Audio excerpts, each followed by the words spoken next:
D'abord, bonsoir. Bonsoir à toutes et à tous. Karine Bélier, la directrice de l'association Humanité et Biodiversité. Je pense que nous sommes une association qui a été créée en 1976. Alors, ce n'est pas une toute jeune association, créée notamment par le philosophe Théodore Monod, qui est honneur, et notre président depuis 2015, qui est dans la salle, qui nous fait l'honneur d'être là, et Monsieur Bernard Chevasier-Louis, président du Muséum national d'histoire naturelle depuis des années. Humanité et biodiversité, on marche sur de faire en sorte que la biodiversité soit intégrée dans toutes les politiques sectorielles, donc pas seulement de la préservation des espaces naturels et des espèces, mais aussi qu'on perd en matière de transport, d'aménagement du territoire, etc. Et puis notre deuxième P, c'est la sensibilisation. Eh bien, il y a ces cafés-débats et ces webinaires que nous avons lancés cette année. D'autres outils qui peuvent vous permettre de créer un oasis nature sur votre balcon. Pour ce deuxième, à votre échelle aussi, de participer directement à la préservation de la biodiversité. Question, mais je pourrais en parler aussi très longuement, mais donc du coup, je vais essayer de ne pas trop prendre de temps de parole à nos deux intervenants, mais fameuse question, et c'est à cette question que vont tenter de répondre, ou en tout cas, pas que de répondre, parce que c'est un café-débat, l'idée aussi qui est juriste en droit de l'environnement. Elle est aussi autrice, notamment d'un livre que je pense que vous pouvez commander, mais qu'on a aussi mis sur le stand, qui est Devenir gardien d'autres, livre qu'elle a pu préfacer. Elle est présidente de l'association Wag la Gueule, et elle en est cofondatrice. Elle s'est donnée pour mission d'être une école et un incubateur pour les prochains procès en défense de droits de la nature. Donc, je pourrais dire encore plein d'autres choses, mais on s'est dit qu'on faisait court et pour ne pas vous mettre trop mal à l'aise non plus, hein, puisque c'est format café-débat, pas format conférence, donc on va rester simple. Et Loïc Dombreval, donc Loïc est docteur vétérinaire, enfin il l'est de formation, il a pratiqué. Il a été maire de Vence et conseiller régional PACA jusqu'en 2017 pour ensuite il est engagé depuis très longtemps dans la lutte pour le bien-être animal et le droit des animaux. Et d'ailleurs, lors de son mandat à l'Assemblée, lutter contre la maltraitance animale et conforter le lien entre les animaux et les humains. Et aujourd'hui, du conseil d'administration d'Humanité et Biodiversité. Et puis cette soirée ne serait pas possible sans l'équipe d'Humanité et Biodiversité. Vous avez Claire, qui est là-bas, notre responsable vie associée, laissé le soin à Lila, qui est donc notre chargée de mission mobilisation citoyenne, d'animer cette soirée avec vous et avec nos intervenants. Merci beaucoup. Bonsoir. Bonsoir à participer à ce café débat. On va parler durant à peu près 1h30 de cette question de rapport aux animaux et plus particulièrement des animaux sauvages. Donc avant de laisser la parole à nos... Ah, d'accord. Qu'est-ce que vous évoque la notion d'être sensible ? Est-ce que 2-3 volontaires sont volontaires pour répondre à cette première petite question ? Oui.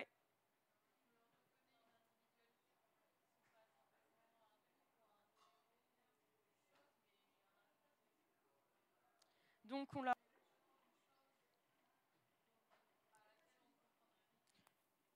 Si on parle fort et pas seulement ce ne sont pas seulement des choses. Est-ce qu'il y a une autre réaction ? Oui.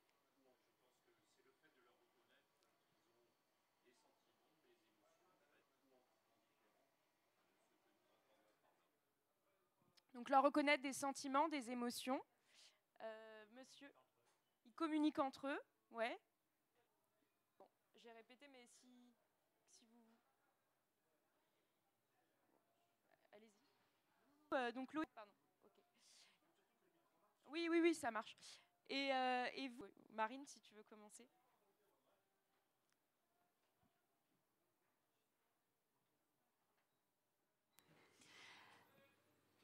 Donc la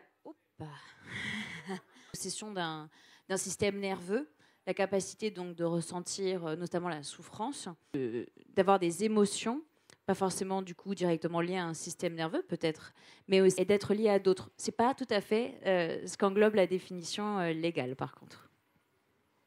Aux êtres humains, en rapport et en lien avec nos 5 sens, l'odorat, le goût. Il a été démontré qu'au-delà de l'espèce humaine, l'ensemble des mammifères sentir, notamment par l'intermédiaire de ces 5 sens et de leurs organes sensoriels, qui sont, dans certains cas qu'ils le sont de façon un peu moins évidente que pour les mammifères ou que pour les vertébrés de façon plus générale. Il y avait même des mollusques qui avaient la capacité à ressentir. C'est le cas par. D'ailleurs, je vous invite à aller voir un magnifique reportage qui a eu un prix, un Oscar, entre ce mollusque céphalopode, donc avec, c'est vrai, un système nerveux central qui est, voilà. Mais même encore plus récemment, puisqu'on l'a vu par exemple en Suisse, où les Suisses ont pris des dispositions pour etc., dont on a interdit l'ébouillantage, l'ébouillanté. Parce qu'on s'était rendu compte, et on s'est rendu compte scientifiquement, qu'il y avait une sensibilité de ces animaux, effectivement, au fait d'être mis vivants dans une. Je dirais qu'on est très très loin là du XVIe siècle. Quand on est capable de dire qu'un céphalopode, un mollusque a de la sensibilité, on est très très loin de Descartes, qui a fait quand même beaucoup de mal à la condition dans plein d'autres pays. C'est que lui, eh bien, il considérait que l'animal était une machine. Vous connaissez sa théorie, une sorte de pouvait ressentir, fait de rouage, et qui ne pouvait absolument rien ressentir. Et aux révolutions de la notion de sensibilité de l'animal, notamment Jeremy Bentham, qui a dit un jour en 1789 que c'était pas la question n'était pas de savoir s'ils pouvaient parler, ces animaux, la question était de savoir s'ils pouvaient souffrir. Et que c'était ça qui devait dicter en réalité toute forme de. Aussi un grand philosophe qui a marqué l'histoire de l'évolution de la connaissance, qui n'avait aucune justification morale qu'on puisse accepter le fait qu'il souffre. Donc voilà, ça a été une longue évolution qui a été sur la capacité de l'animal à souffrir, qui est un petit peu différent de la douleur. Hein, la souffrance et la douleur sont une douleur. Voilà, donc c'est. Voilà, je n'ai pas été trop long, j'espère, mais voilà ce que je voulais dire. Je vous propose de rentrer dans le vif du sujet. Et donc, pendant à peu près où on en est, surtout dans le droit de l'environnement, est-ce qu'actuellement, Loïc, où on en est par cible ? Non. Enfin, plus un nombre d'actes de cruauté ou de maltraitance qui ne vont pas être sanctionnés pénalement. On distingue dans ce droit français l'animal domestique, donc, qui a été approprié par l'homme et qui a été modifié que l'humain a vis-à-vis de lui. Animal domestique qui est du coup protégé par un certain nombre d'articles du code civil, merci, et du code pénal, qui était de l'homme. Il est sous contrôle de l'homme. Il est donc, contrairement à l'animal sauvage, qui lui est classé en 2 catégories. L'animal sauvage qui va être approprié par, qu'on le voit dans les delphinariums, et l'animal donc en captivité, l'animal qui est sensible et auquel on va appliquer domestique, et la faune sauvage libre qui, elle, est considérée même pas comme un objet. Attenter à la vie d'un animal et le maltraiter, avoir des actes de cruauté, sans que cela soit sanctionné de faune sauvage en liberté. C'est totalement aberrant, d'abord parce qu'on ne sait pas exactement ce que c'est précisément qu'un exemple typique, le lapin ou le chat. C'est-à-dire que le chat dit arrêt, qui est un chat domestique par la loi. Et puis, qu'est-ce qui justifie le fait qu'un ver à soie puisse être plus protégé parce qu'il est approprié qu'un mammifère supérieur dont on connaît scientifiquement, comme si un animal sauvage en liberté, quand il devenait captif, devenait sensible, sa sensibilité. Et donc, si je croise un sanglier, j'ai le droit de tout faire avec ce sanglier. Tu peux le découper en 2 vivants, le manger, et te filer avec les chats, les chiens, ou les espèces domestiques, les vaches, les cochons, les poulets, etc., qui arrivent maintenant de plus en plus souvent. Et est-ce qu'il y a un terme pour ces animaux sauvages ? Moi, je ne suis pas juriste. Reis nulus, est-ce que il y a... Oui, alors le Reis nulus, c'est l'animal sauvage dont tout le monde peut faire l'appropriation. Mais avant qu'il le soit, sans que ce soit objet de sanctions pénales, de poursuites et de sanctions pénales. D'accord. Alors les animaux sauvages libres, ils sont quand même protégés. Ça serait... Pardon. Il y a quand même des catégories, tu veux dire que... c'est pas parce qu'à partir du moment où il est en liberté, il y a des catégories à respecter. Il y a une hiérarchie en fait entre les animaux. Certains sont protégés, d'autres pas. Enfin, il est dans le cadre du Code de l'environnement. Mais le Code de l'environnement ne s'attache pas à savoir si l'animal est léger. D'accord ? Si l'espèce est en bon état de conservation. L'espèce à laquelle appartient l'animal. En tout cas, ce qui est certain, c'est que dans le Code de l'environnement, à aucun endroit, il est écrit qu'il peut y avoir des sanctions en termes s'il y avait une maltraitance. Ce qui est tout à fait significatif. Ils sont considérés par le Code de l'environnement. Alors, il y a la CITES, il y a la Convention de Berne pour le loup et pour l'ours. Il y a des spécialistes du loup et de l'ours ici. Il y a des conventions internationales et des organisations, toujours en tant qu'espèce animale. Il y a des dérogations également. Il y a également des dérogations à cette protection. Par exemple, en France, sur le loup, qui est un animal protégé par la Convention de Berne en 2022, on sait que pour maintenir la population en état de viabilité génétique, il faut environ 2000-2500 loups. On en est loin, donc on fait extrêmement attention à faire grossir harmonieusement, avec le moindre problème, les cohabitations qu'il y a entre cette espèce sauvage et les espèces domestiques. Il n'empêche qu'on tire des loups.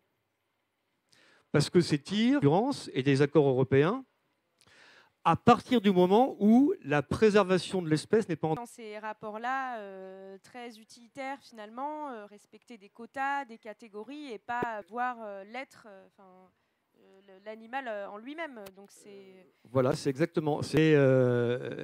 Mais il y a là quelque chose de totalement incongru, de cette distinction entre l'animal sauvage libre et l'animal sauvage captif, voilà, et sur lequel probablement il y a une lueur d'espoir pour faire évoluer les choses. Je précise, pardon, il y aura une phase de questions après qui est prise. Je vais vous donner un petit exemple. Il y a en France des élevages de gibier pour la chasse. Bon, c'est comme ça, c'est très particulier. Donc on élève des animaux qui sont en captivité. Il est approprié, il est la propriété de quelqu'un. Et là, il est plus resté vous le mettez dans la nature pour qu'il soit chassé. À ce moment-là, vous pouvez le couper en deux. Enfin, je ne sais pas si vous vous rendez compte quand même, si je pense que oui, de l'absurdité quand même de cette loi. Si je fais une corrida à Brest, je vais en prison, mais si je fais une corrida à Arles, je ne vais pas en prison. Parce qu'à Brest, c'est un acte de cruauté. Quand même, on n'est pas complètement au clair avec notre relation aux animaux dans notre pays. Un moment d'échange libre, mais... Ah, pardon. Et là, vous m'entendez? Ok. De la loi contre la maltraitance animale, pour les animaux domestiques, est-ce que tu penses qu'on pourrait mesure ce serait possible? Alors, la loi qui a été votée en 2021 a été votée, a soigneusement évité toutes les questions qui concernaient la faune sauvage libre, la production, pour les mêmes raisons. Si on avait dû inclure dans la loi ces deux, avec d'autres collègues, qu'il fallait soigneusement éviter ces catégories d'animaux, parce que vous voyez au point où on en est, pour arriver à un statut unique de l'animal. Voilà. Et pour un titre d'information, l'Assemblée nationale, dont je salue un digne représentant ici, qui connaît bien le sujet sur le papier absolument extraordinaire, mais qui était invotable. Mais bon, ça c'est un autre sujet. Enfin non, c'est le même. Qu'est-ce que je disais ? Ah oui, alors là, on va faire plaisir à tout le monde dans cette salle. Mais c'est de ne pas vouloir tout traiter ou traiter les choses trop vite. Je crois que j'ai mis de côté des sujets qui fâchent. Et typiquement, si on veut faire évoluer et que si d'emblée on dit on interdit la chasse, c'est même pas pensé.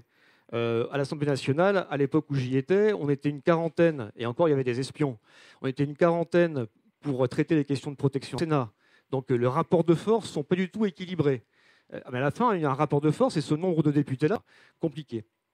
Ça, c'était sur le principe et sur la méthode. Ensuite, sur le fond, d'abord, puisque vous le savez, on a copié des pays voisins pour interdire la présence des girafes, lions, bref, toute cette faune sauvage qui est présente dans les cirques.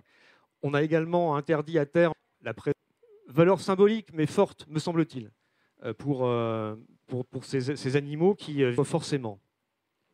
On a également, dans la loi de 2021, mis en place ce qu'on appelle une liste positive extraordinaire et croissante d'animaux sauvages. Voilà, vous savez, ces espèces qui sont aujourd'hui capturées, qui font d'ailleurs l'objet de trafic, et qu'on a des espèces dont on va autoriser la détention. Ce qui est aussi présence de faune sauvage dans les discothèques, parce que ça aussi c'est la mode. Enfin, peut-être pas dans le 18e, mais dans des arrondissements pas très loin. On va un jour mettre en place ce statut unique de l'animal. Voilà, rapidement les éléments que l'on a ou que l'on pourrait. Merci Loïc. Donc oui, on avance très très très doucement sur ces questions-là.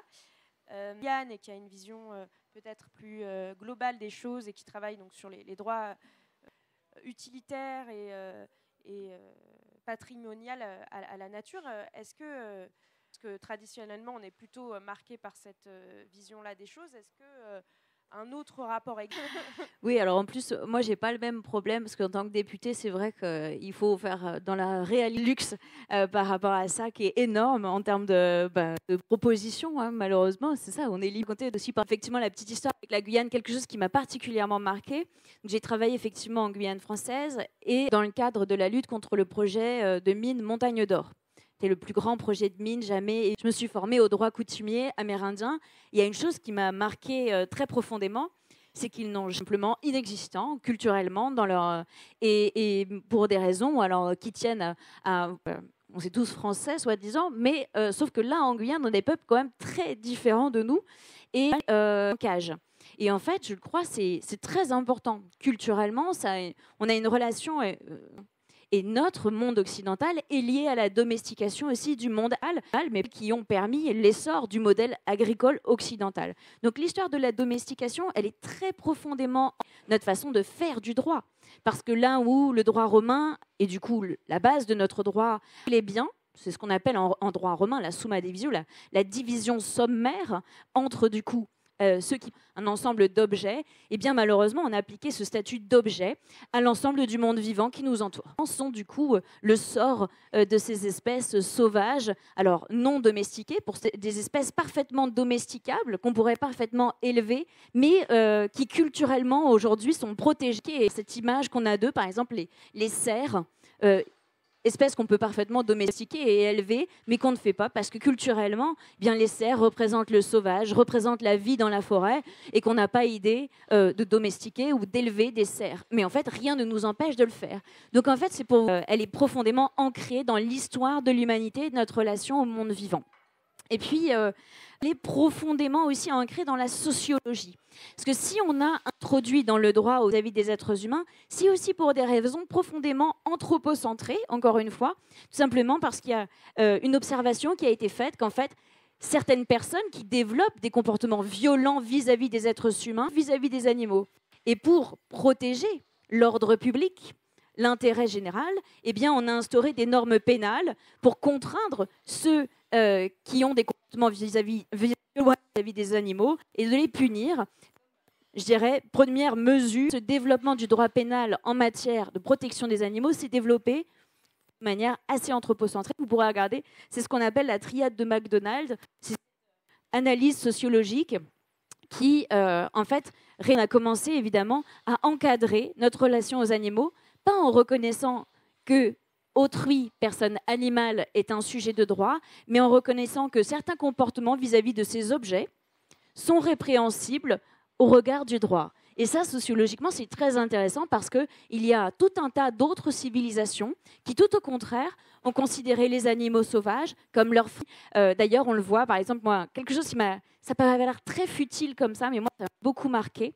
Les plumes, les restes, les ossements, les dents, etc., sont utilisés comme des sortes de lissements parce qu'on réfère l'animal comme d'une meilleure visibilité à travers la forêt. Et en fait, ce sont des personnages non humains, certes, mais avec des qualités qu'on veut s'approprier. Qu'on veut s'approprier nous dans la tradition celte.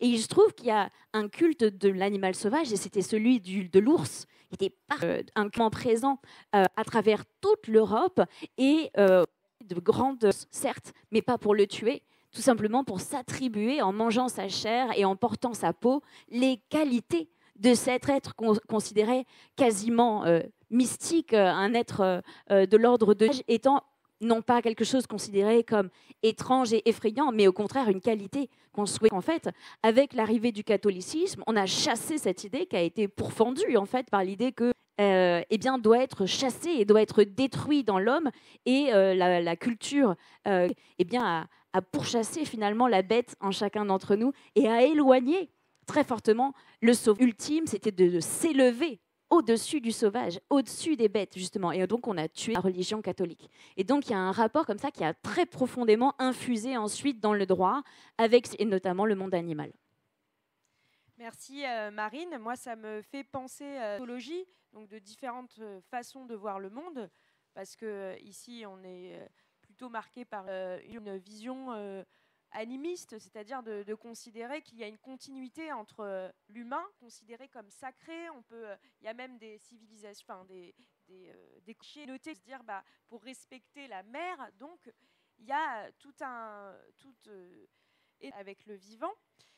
Si je reviens sur Wild Legal, qui donc fait collaborer des juristes, des citoyens, des étudiants pour cette question de droit à la nature, vous avez donc fait un procès simulé sur les freins aussi de...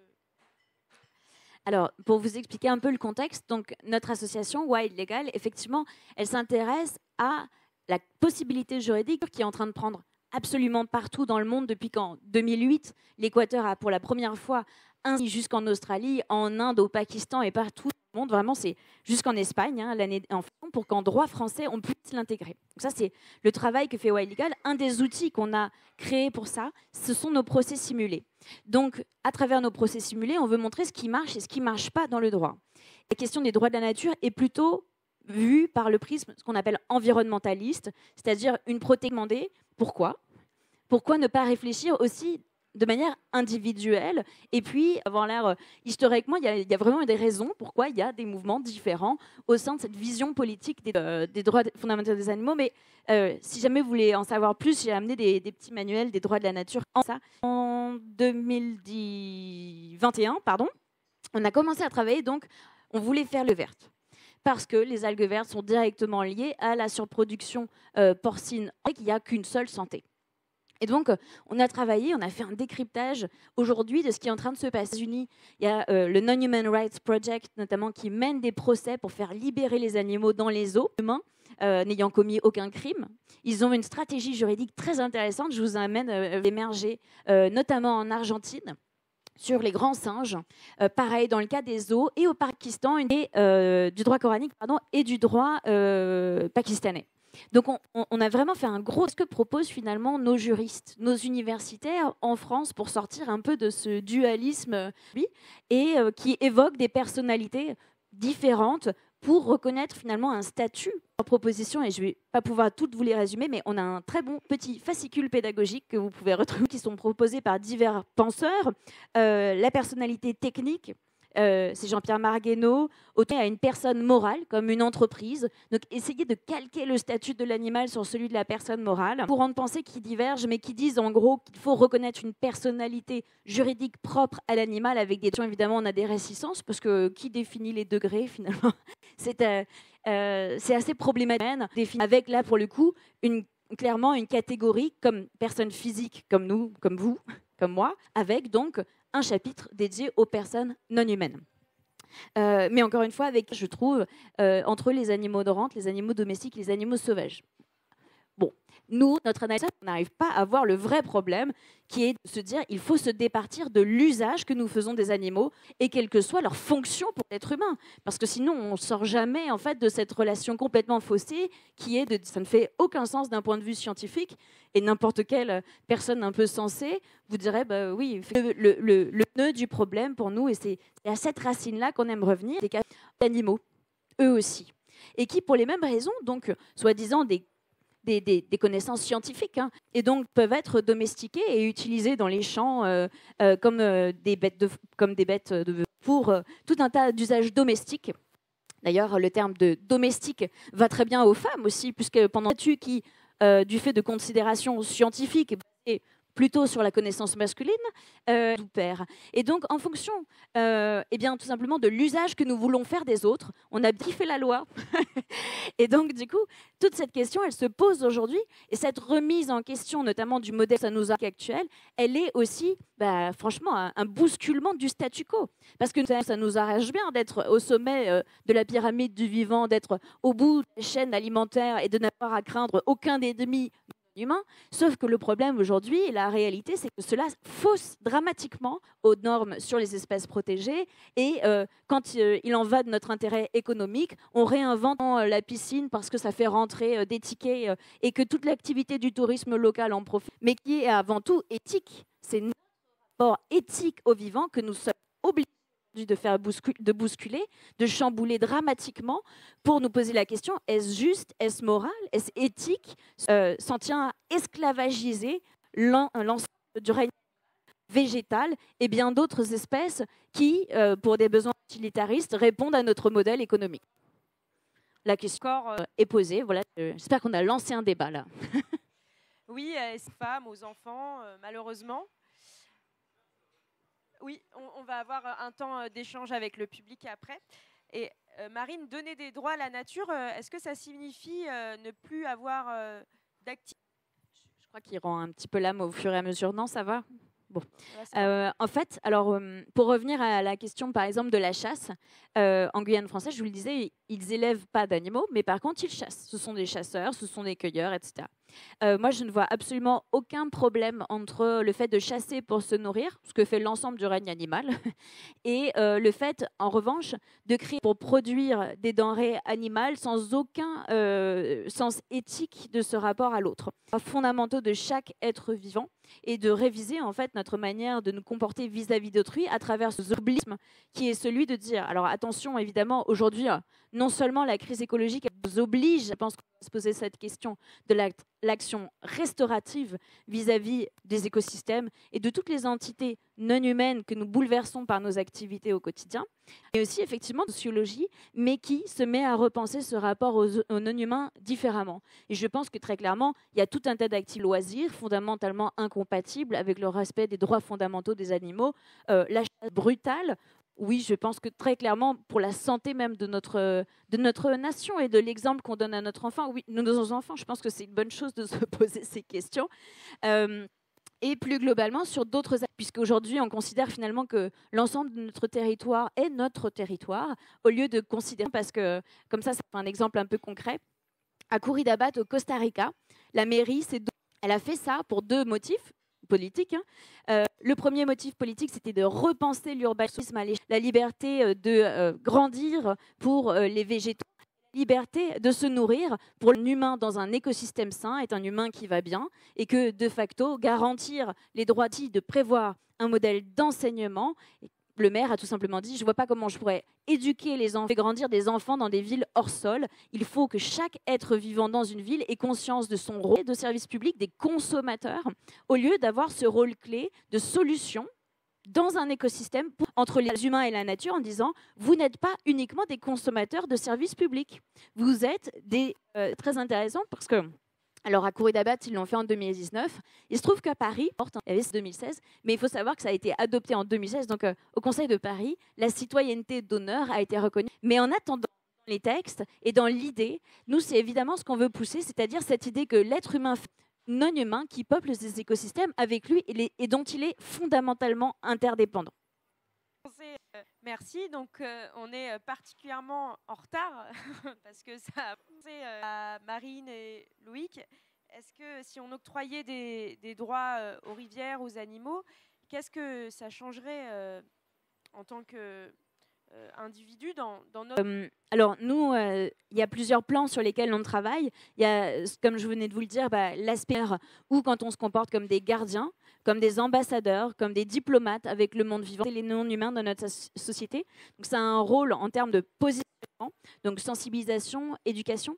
Ça a des conséquences politiques. Dans les territoires où les droits de la nature ont été reconnus, il s'agit du coup de représenter tout dans le monde des conseils de rivières, des assemblées de forêts, etc. Et donc ça, il n'y a pas si longtemps que ça, les femmes ne siégeaient pas à l'Assemblée nationale. Hein. Ce n'est pas complètement foufou ce que je dis, l'égalité dans les sphères politiques. Donc aujourd'hui, ce que je dis va dans le sens de l'histoire, c'est-à-dire on est dans une forme de post-égalité de genre. Aujourd'hui, on est bien forcé de constater qu'on vit dans un monde spéciste et qui ne laisse pas de place à d'autres conséquences par la suite, donner plus de poids à la science et évidemment recréer aux gardiennes et aux gardiens qui, dans les territoires, justement, ont cette sensibilité, ont cette attache avec le vivant, bien représentés et bien présents, et notamment les intérêts économiques et ces usages, puisqu'aujourd'hui, par exemple, limités par leur rôle dans ce qu'on appelle les conseils d'usagers, finalement, les territoriales. Nous sommes que des usagers du monde vivant. Ça, je pense que ça doit changer de notre relation au non-humain et au monde, cette communauté que nous habitons de manière... Très souvent non-humain. Et alors, pourquoi tu dis pas animal? Je sais, mais ça fera peut-être partie du débat après. Oui, mais enfin, animal. Ah oui, d'accord. Non-humain, ça inclut animaux et végétaux. D'accord, je l'avais pas complètement saisi. Je pense que très bien revenir, c'est le fait qu'on a fait sortir le sauvage de là où habitait l'homme. On n'a pas depuis longtemps avec l'animal de compagnie, ce qui est aussi est la mode sur la façon avec laquelle aussi on entretient des relations d'humain à humain. Dans certains cas auxquels on parle. Et le dernier être vivant auquel on parle dans nos sociétés a évacué non seulement le sauvage, bien évidemment, et en premier lieu, mais très urbains qui ne savent pas pourquoi une vache a du lait. Et qu'il faut qu'une vache ait un veau pour beaucoup plus de lait. Enfin, dans ma réponse par rapport à la question que tu poses sur ça changerait quoi. D'abord, ce qui a été dit par Marie est une décision politique. Les solutions, le droit est extrêmement... Quand le pouvoir politique décide de quelque chose, on trouve toujours un moyen législatif semi-stupide entre l'animal sauvage libre et l'animal sauvage approprié. Enfin, voilà. Cette reconnaissance de la sensibilité identique du sauvage libre et du sauvage captif ou du domestique, sanctions identiques en cas de maltraitance entre un animal sauvage et un animal domestique. Et donc, ça veut dire que certaines pratiques vont forcément être remises en question. Je ne sais pas si vous avez vu déjà des images de vénerie sans terre, un animal sauvage libre équivalent à un animal sauvage captif ou domestique. La vénerie sous terre ne peut plus exister. Oui. C'est notamment pour un animal qui s'appelle le blaireau, à l'épelle ou par morsure de ses chiens, ou parfois tout à la fois. En général, d'ailleurs, parfois filmé devant les enfants, maltraitance humaine et animale, et que le spectacle, et d'ailleurs ça a été prouvé de façon scientifique dans des études sérieuses, à apaiser un enfant, à lui faire considérer que la violence est à proscrire. Remise en question. La chasse à courre, dans un contexte comme celui-là, devrait probablement être remis en question. Puis tirer des animaux, si l'animal est clôturé, l'animal est captif, plus le tuer. Voilà. Donc il y a des pratiques de chasse qui sont des pratiques absolument, me semble-t-il, délirantes, qui ne créent jamais. Et la chasse de gibier, de la même façon, est quelque chose qui devrait être une pratique qui devrait être méthode de chasse qui a disparu, ou qui va disparaître prochainement, parce que ça a été peine de justice. Enfin, c'était quand même un truc un petit peu fou pour la France. Mais la glu qui consiste à capturer un animal, cage qui est destiné à faire chanter l'animal pour appeler ses copains et à tirer sur les copains, l'animal arrivait à un statut identique. De nouveau, ce type de chasse devrait évidemment... Tu as évoqué, je crois que c'était les chasseurs guyanais. Je crois que certains, d'une certaine façon, considèrent qu'ils s'approprient, en chassant, le pouvoir, la domination de l'animal sauvage, qui vont réussir, et se considèrent supérieurs à l'animal sauvage, plus fort que lui, plus rapide que lui, plus patient que lui, comparable finalement à la pratique de chasse en Guyane. Réagir, alors en levant la main, vous pouvez réagir ou poser des questions pendant les 30 minutes.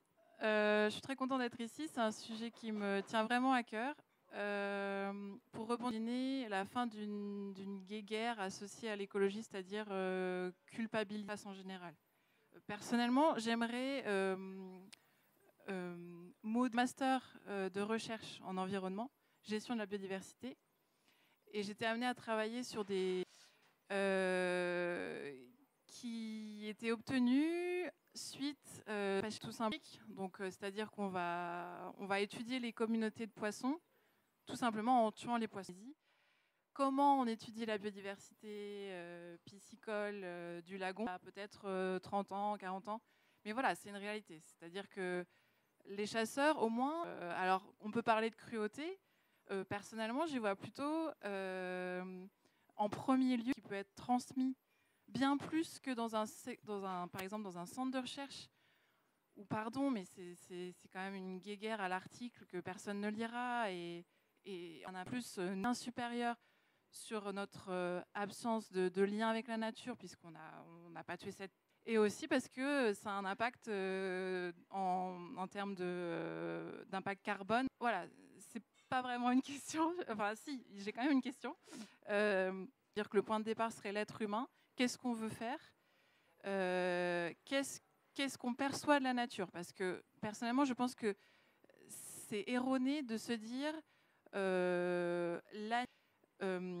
d'un point de vue philosophique, c'est faux, parce qu'on le perçoit à partir de nos... Donc je pense que, personnellement, je perçois la nature plus comme une action émotionnelle, c'est-à-dire que j'ai une émotion, j'ai un attachement singulier, j'ai un attachement personnel à une ville, à un environnement. Je pense que c'est comme ça qu'on va toucher les acteurs économiques, on va faire que l'écologie soit intégrée aux stratégies, aux politiques, plus parce que j'ai presque imposé une individualité aux animaux, juste à donner de la culpabilité à notre quotidien, parce que c'est ça l'objectif.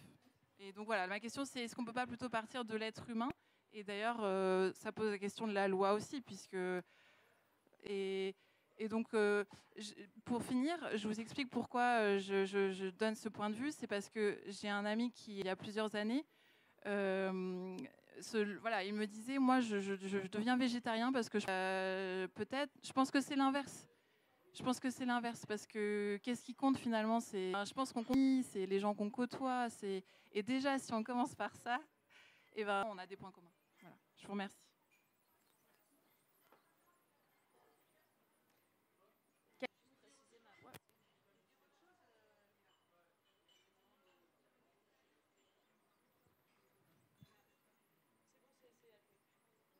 Bonsoir à Marine et à vous tous pour vos propos extrêmement passionnants et aussi à toute l'équipe d'avoir organisé cette rencontre.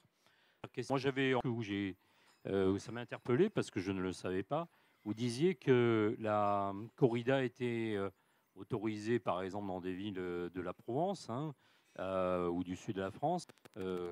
Comment ça s'explique juridiquement, justement? Je peux comprendre que ça puisse s'expliquer culturellement, évidemment, droit, eh bien, on puisse rencontrer des disparités selon les régions. En fait, la loi indique que la corrida est interdite partout, sauf dans le dire qu'on trouve toujours des solutions en droit quand le politique veut trouver une solution pour son propre territoire. Donc ça veut dire qu'elle est interdite en Bretagne, mais elle est interdite partout en France, sauf dans les rompus. Ça n'a pas empêché d'ailleurs des provinces espagnoles d'interdire la corrida, où elle a été également une tradition interdite partout. Cette méthode de chasse, de capture d'animaux et de chasse était interdite partout, sauf dans 4 départements du sud de la France. Voilà, donc vous chassez à la glu, vous faites attraper par l'OFB dans les Yvelines. Oui, maintenant c'est partout en France, mais parce qu'on a été sanctionné par la Cour européenne de justice, mais c'est comme ça que ça se passait. Je voudrais poser encore une question. C'est par rapport au cheval. Sur la manière dont on concevait le cheval et qu'on le considérait désormais justifié qu'un chien ou un chat, c'est-à-dire comme un animal de compagnie. Et alors, vous pouvez m'éclaircir sur cette actualité? Oui. Non, les chevaux sont encore vendus en boucherie chevaline, à la fois en France, mais où la consommation est en chute libre. Enfin, en chute libre, non, pas exactement en fait. On mange encore à peu près 8000 tonnes de chevaux par an, notamment au Japon et dans d'autres pays, où la viande de cheval est beaucoup plus mangée. Et donc, il y a un grand combat et un ancien combat entre ceux qui veulent que la production. Et ces considérations-là, elle est liée exclusivement, je passe sous le contrôle de collègues du ministère de l'Agriculture, mais elle est liée exclusivement aux facilités qui sont fiscales aux éleveurs de chevaux qui sont considérés en fait comme des éleveurs de bétail. Et donc derrière avec vin de cochon, ce que vous voulez. Donc combat qui peut être parfois extrêmement violent entre. Oui, mais j'ai deux questions assez différentes. La première, c'est est-ce que la piste de passer d'un statut de res nullius peut... Parce qu'on voit bien que l'État n'hésite pas, quand il y a des enjeux, à décider que quelque chose lui appartient. L'exemple du sous-sol est typique. Quand vous trouvez une ressource, l'État dit « Ah ben c'est à moi ». Elle a déjà dit que la biodiversité était patrimoine commun de la nation. Est-ce que le passage de ça, par exemple ce patrimoine, est-ce que c'est une piste envisageable? Puis ma deuxième question, c'est est-ce qu'il ne faut pas abandonner cette histoire de sensible? Parce que, au même titre que gens, maintenant on dit ils vont être plus ou moins sensibles. Or, le règne animal, il ne peut pas être, au sens zoologique, c'est un être vivant qui n'a pas de chloroplaste. Bon.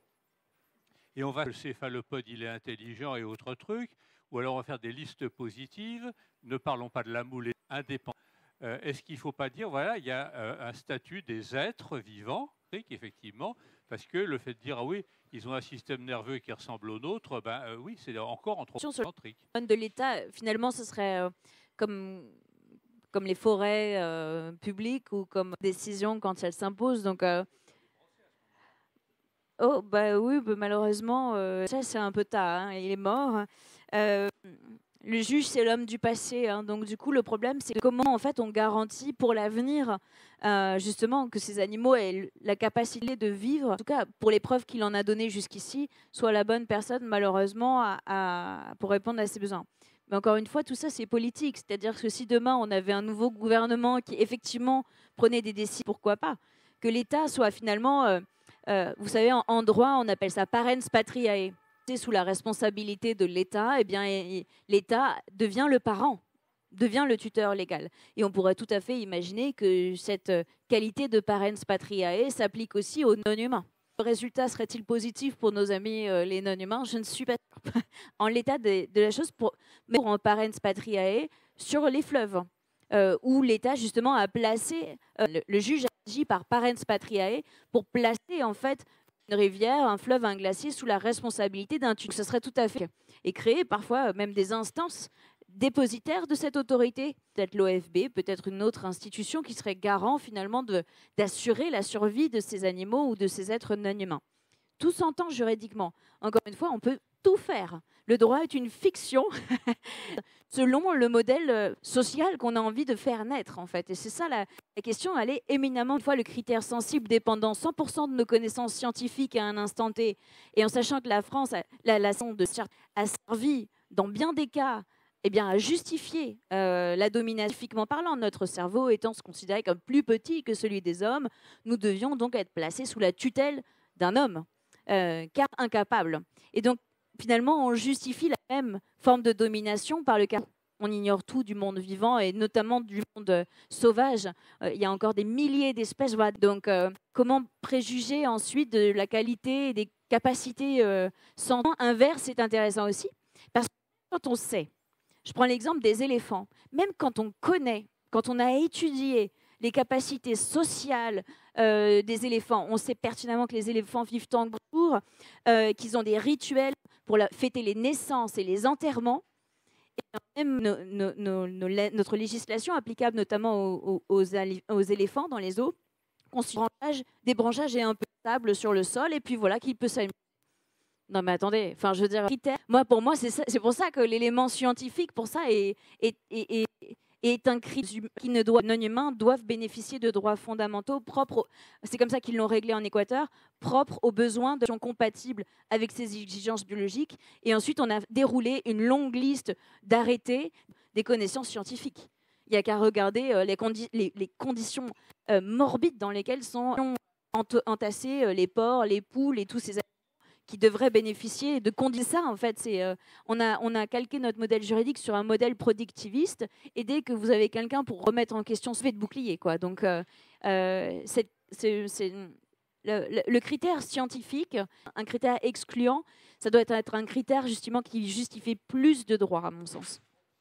Un élément, je pense que cette recherche scientifique destinée à prouver que coûte la sensibilité de l'animal, elle est le fruit aussi du point de départ où et on était quand même très très loin d'imaginer le temps qu'il faudrait pour être capable d'assimiler. Je crois que c'était presque une stratégie scientifique défensive de preuve eh bien, de ne pas les défendre. Donc, mais sur le fond, je suis d'accord avec toi et je pense que ce n'est peut-être plus, pour ce qui concerne l'appropriation par l'État de ces biens naturels dont font partie les espèces sauvages, une partie l'attention quand même qui est portée par l'État sur la question. Enfin, on en dit ce qu'on en veut. Les politiques publiques sur des espèces sauvages qui ont été réintroduites pour l'ours et les moyens qui sont déployés à la fois humains et financiers sont absolument considérables. Comme ils le sont dans la Constitution, il reste que il y a cette tendance, me semble-t-il, cette tendance qui va vers la prise en considération au niveau de l'État. Vite, mais voilà. Oui, bonjour, merci à tous les deux. J'avais une question sans doute plus personnalité juridique, par exemple, à une lagune. Je voulais savoir, parce que je ne connais pas bien ce texte, qui était dans cette lagune, toute la biodiversité associée, parce que ça pourrait peut-être être un moyen plus simple, de savoir, de protéger donc ces animaux sauvages, puisque, comme l'a montré Loïc, c'est pas toujours... La loi en question, on l'a d'ailleurs traduit en français, si vous voulez la lire, parce que vous avez l'air intéressé, sur notre blog, donc c'est wildlegal.eu/blog, vous pouvez, ça s'appelle Décryptage. Donc on l'a traduit en français et on en a synthétisé l'ensemble de l'espace et de la communauté vivante qui donc désormais passe droits fondamentaux, avec donc notamment une commission scientifique et d'autres comités donc de gardiens et de défense. Un comité de surveillance et un comité de représentation chargé justement. Donc c'est vraiment une perspective qui inclut en fait le tout et chaque entité qui compose ce tout.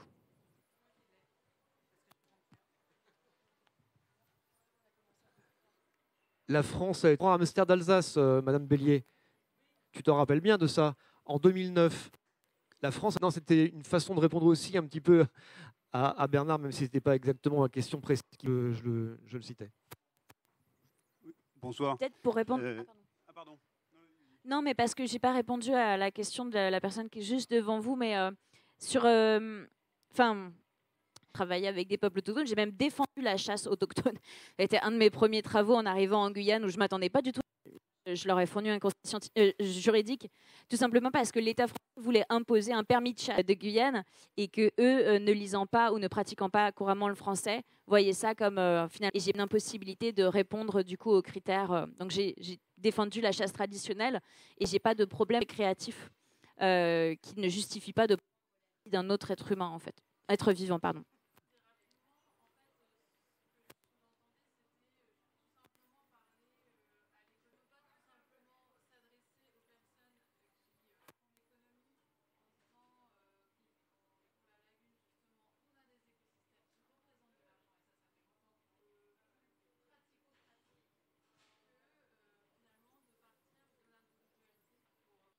Je comprends. Alors, nous, personnellement, moi, personnellement, et nous, avec Wild Legal, on ne parle pas des considérations économiques et que le biais éthique, justement, de dire que face à nous, en fait, on a des êtres à parler à tout le monde. Hein. On est complètement d'accord. Il y en a qui seront totalement... Du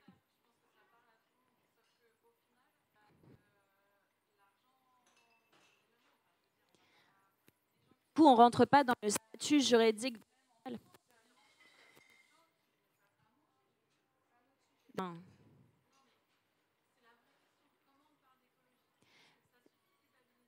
Voilà, si on n'avait pas envie de système.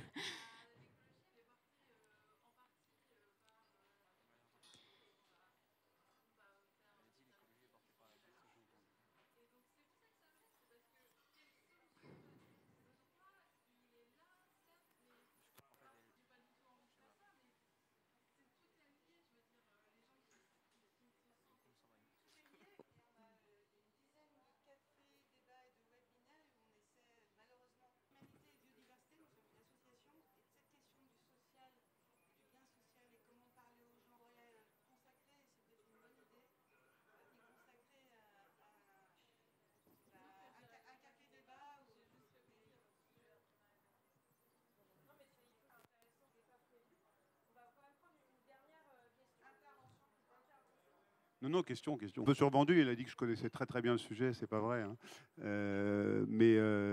Moment de passer 5 jours dans la forêt du Congo avec des éthologues à observer des groupes de gorilles, donc on n'en revient pas complètement indemne. Et quand elle voit mon... Et je pensais souvent à ma mère, quand il est... Voilà, il est très intelligent, mon chien, parce qu'il a compris ce qu'elle lui a dit, quoi. Donc, c'est-à-dire que on a le standard d'intelligence, c'est quand l'animal comprend notre langage, quoi. Alors qu'on ne s'est jamais posé la question. Enfin, donc c'est vrai que quand on voit, quand on observe des groupes de gorilles comme ça pendant 5 jours, on voit les gamins, comme on nous disait pas que les animaux étaient intelligents. Enfin, je parle pour les boomers comme moi. Hein. Et donc, pour vous, pour la plupart des gens ici, mais donc on nous disait que c'était l'instinct, quoi. C'était pas l'intelligence, c'était l'instinct. Est-ce que, parce que vous avez parlé des éléphants, est-ce que les termites ou les fourmis font? Est-ce que c'est de l'intelligence? Et est-ce que l'intelligence est... je ne sais pas si vous avez écouté l'émission, il y avait une émission sur France Inter, là, dans Grand Bien vous fasse, il y a une éthologue qui disait que les dauphins étaient capables de scanner une femme enceinte. Mais comment on sait ça, par contre? Comment on sait que les dauphins savent scanner ça? Moi, je n'ai pas l'explication dans l'émission, donc si vous l'avez. Bon, voilà. Donc, ma question, c'est vraiment sur l'intelligence. À quel moment on sait, les preuves scientifiques, ils le sont. Donc, est-ce qu'il y a une distinction entre l'instinct et l'intelligence? Les fourmis, c'est l'instinct, les éléphants, c'est l'instinct. Je veux dire, l'aberration que tu as décrite, elle est d'autant plus flagrante que, en réalité, elle est la même que ce soit un chien ou une gazelle. C'est-à-dire que, enfin, je pense que donc, l'aberration, c'est que c'est la loi qui est différente. Parce que je pense que si vous prenez n'importe quel être humain qui comprend quand même que s'il va souffrir pareil, quoi. Hein, voilà. Donc, ce que je veux dire, c'est est-ce qu'il n'y a pas eu quand même des progrès dans la sensibilité humaine?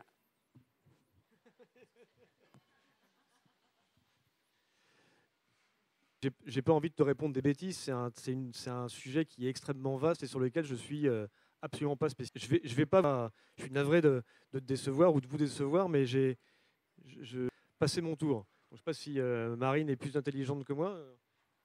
Alors, certainement pas. Par contre, j'ai lu un livre qui s'appelle La bête en nous et qui est remarquable parce que justement, alors avec beaucoup de pédagogie, elle est mentalement humain comme l'humour justement ou les rituels, etc. Et qu'on retrouve en fait à travers tout un tas d'espèces de ses capacités humaines ou non humaines. Enfin, en fait, elle tire les présents chez. Elle fait vraiment les liens entre ce qu'on observe chez les humains et pourquoi ce comportement qu'on pense strictement humain à l'aune de développement de notre espèce et notamment de la société, donc etc. Aussi donc non biologiste, etc. Et elle explique, elle fait le lien. Elle a d'ailleurs un système de QR code. C'est vraiment passionnant. Et elle explique notamment dans son champ productif, j'ai beaucoup et ces aspects politiques, culturels à travers notre société et l'évolution en fait de la société occidentale. C'est vraiment un livre qui a ces questions d'intelligence, le deuil et beaucoup d'autres choses comme ça qui relèvent peut-être d'une forme d'intelligence collective. Oui, c'est juste si je peux vous donner un point centrique, c'est-à-dire que le modèle d'intelligence humain, c'est le penseur de Rodin. C'est à moi tout seul, j'analyse distribuée, qui est basée sur le fait que chaque unité élémentaire a peu d'intelligence, mais communique énormément. C'est l'intelligence, effectivement, des sociétés d'insectes. Et ces deux modèles sont deux modèles d'intelligence. Et on peut se demander si, sur le long terme, en oubliant qu'on ne naît pas intelligent, c'est-à-dire que si on est intelligent à un moment donné, c'est toute la relation dans l'espace et les relations dans le temps, et que de plus en plus, on voit bien dans les sociétés humaines, plus efficace sur l'intelligence collective avec des gens qui ont des moyens intellectuels limités, et par regarder tout ce qui se fait aujourd'hui en termes de systèmes de recherche participative sur des systèmes complexes, eh bien, c'est des modèles d'intelligence distribués. Donc, je crois que là aussi, il faut sortir du penseur de Rodin comme étant le... Merci pour ce débat, ces réactions. Ça recouvre énormément de questions complexes, mais on peut continuer à en parler. Là, on a... Juste après ce moment, Sandrine Bélier va conclure. Les enjeux économiques qu'on privilégie, des droits fondamentaux qui ne sont pas respectés. Il s'agit de ça aussi, de respecter les droits humains avant de considérer les droits. Je vais laisser Sandrine Bélier conclure ce débat. Merci beaucoup. Je vous invite, pour ceux qui veulent aller plus loin aussi, on a organisé il y a longtemps maintenant. Quelle éthique dans les relations humain-nature? On retrouve, et au pluriel, les éthiques au pluriel, les relations aussi, entre humain et biodiversité, biodiversité au pluriel également. Puis, en fait, c'est un café-débat parmi d'autres. Donc, c'est bien, c'est aussi ces cafés-débats une source d'idées pour de prochains cafés. Sujet, en tout cas, qui, pour le moment, que nous avons pour les prochains mois, en septembre, un webinaire « Comment soutenir la transition alimentaire » avec débat sur la question des radicalités. Est-ce que la transition écologique, au regard de l'actualité, ce qui a amené beaucoup de personnes à ne pas venir ce soir alors qu'elles s'étaient inscrites. Nous sommes, nous, très, très attachés à la co-construction, au dialogue environnemental. Mais ça ne veut pas dire qu'on n'est pas radicaux dans nos... Mais voilà, quelle forme d'action? Ça fera partie des sujets qu'on mettra en débat sauvage et quelle place elle a dans notre vie. Et puis, on vous prépare un petit guide novembre ou fin novembre. Vous présentez ce guide. Et dans le cadre des rencontres des Oasiens, on organise cette année une rencontre de tous les... bien entendu, ces moments d'échange seront ouverts au plus grand nombre. Voilà, je vous remercie encore pour la richesse. Si je dois vous parler d'une dernière chose, parmi des éléments pour donner la parole aux publicités, donc on peut s'exprimer sous forme de poèmes, de rap, de slam, de colère, d'ode. Il est en partenariat avec les Francopholies de La Rochelle. On y sera, nous, la semaine prochaine pour faire la promotion.